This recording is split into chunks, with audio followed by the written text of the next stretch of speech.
এরা খুব আমার মূল্যবান বড় আলোচনা মেয়ে করছে, কথাগুলো শুনুন। ওই অনেক পাশে, আমার বড় মেয়ে ওই পাশে ওর চাচার বাসা, ওখানে যাওয়ার জন্য প্রস্তুতি নিস দরজার কাছে। তো ও পিছে পিছে যাবে বড় বোনের সাথে, তো ও আর ওকে নেয় নাই। এই দরজাটা খোলা, তো এই দরজা আর ওই দরজা পার্থক্য 2 হাত। তো এর ভিতরেই ওকে টান দিয়ে নিয়ে চলে গেছে। তো আমার স্ত্রী, ও আবার স্কুলে যাবে 11টায়। তো বলতেছে, রামিসা ব্রাশ করে আসো, আমি তোমাকে খাওয়াই দিয়ে স্কুলে যাবো।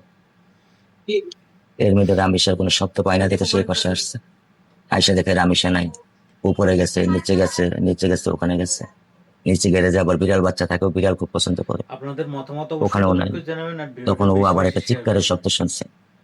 তো তখন ওর সন্দেহ হয়েছে যে পাশের বাসায় কি আমার মেয়ে, ওখানে আবার একটা ছোট বাচ্চাও থাকে। এরা যে আবার বাসায় নেই সেটা আমার স্ত্রী জানে না, কারণ আমরা কারোর সাথে মিশি না, কারোর সাথে চলি না, কারোর সাথে কথাও বলি না। আমি আমার মতো থাকি, চলি। তারপরে বাইরে বাইরে ডাকাডাকি, গুতাগুতি, লোকজন জড়ো। তারপরে এসে আমিও চেষ্টা করছি দরজা ভাঙবার। তারপরে কারো সাহায্যে সে দরজা ভেঙে তারপরে দেখতে পাচ্ছি আমার মেয়ে নেই। ভিডিওটা বেশি বেশি শেয়ার করার অনুরোধ রইল, আর আপনাদের মতামত অবশ্যই কমেন্ট করে জানাবেন।